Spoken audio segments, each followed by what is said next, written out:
11 bölüm. Ыйса өзүнүн 12 шакиртине акыл насаат айткандан кийин элди окутуу үчүн башка шаарларга жөнөп кетти. Түрмөдө жаткан Жакан Машаяктын иштери жөнүндө укканда шакирттерин жиберип, андан келиши керек болгон сенсиңби же башканы күтөлүбү деп суратты. Ыйса аларга мындай деп жооп берди: Баргыла да уккан көргөнүңөрдү Жаканга айтып бергиле. Сокурлар көрүп, майыптар басып, пес оорулар айыгып, дүлөйлөр угуп, өлгөндөр тирилип, жакырларга жакшы кабар айтылып жатат. Менден шектенбеген адам бактылуу. Жакандын шакирттери кеткенден кийин Ыйса элге Жакан жөнүндө айта баштады.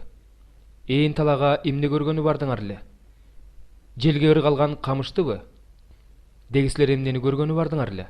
Кымбат баалуу кийим кийген адамдыбы? Кымбат баалуу кийим кийгендер хан сарайларда болот эмеспи? Дегисилер эмнени көргөнү бардыңар эле? Пайгамбардыбы?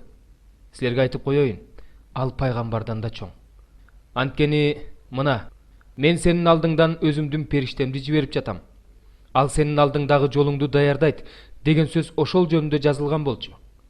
Силерге чындыкты айтып коеюн, аял затынан төрөлгөндөрдүн арасында чөмүлдүрүүчү Жакандан чоң болгон эмес, бирок асман падышачылыгындагылардын эң кичинеси да андан чоң.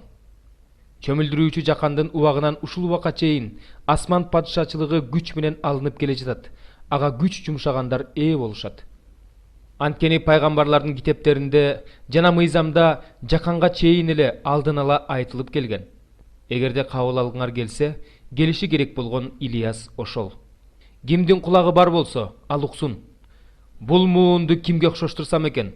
Бул муун көчөдө отуруп алып, өздөрүнүн досторуна: биз силерге чоор тартып бердик, бирок силер бийлеген жоксуңар. Биз силерге муңдуу ырларды ырдап бердик, бирок силер боздоп ыйлаган жоксуңар деп кайрылган балдарга окшош. Анткени Жакан келди. Ал жебейт, ичпейт, ал жөнүндө анын ичинде жин бар деп айтып жатышат. Адам уулу келди. Ал жейт, ичет. Ал жөнүндө ал тамак жегенди, шарап ичкенди жакшы көрөт. Салык жыйноочулар жана күнөөкөрлөр менен дос деп айтып жатышат. Акылмандуулук өз иштери менен акталды. Ыйса кайсы шаарларда өзүнүн кереметтерин көп көрсөтсө, ошол шаарларды тобо кылышпагандыгы үчүн айыптай баштады.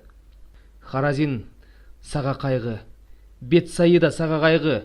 Эгерде силерде көрсөтүлгөн кереметтер Тир менен Сидондо көрсөтүлсө, анда алар эчак эле зумбал кийип, гүлгө туруп тобо кылышмак. Бирок силерге айтып коеюн, сот күнүндө силерге караганда Тир менен Сидонго жеңилирээк болот. Ал эми сен, Капернаум, асманга көтөрүлмөкчүсүңбү?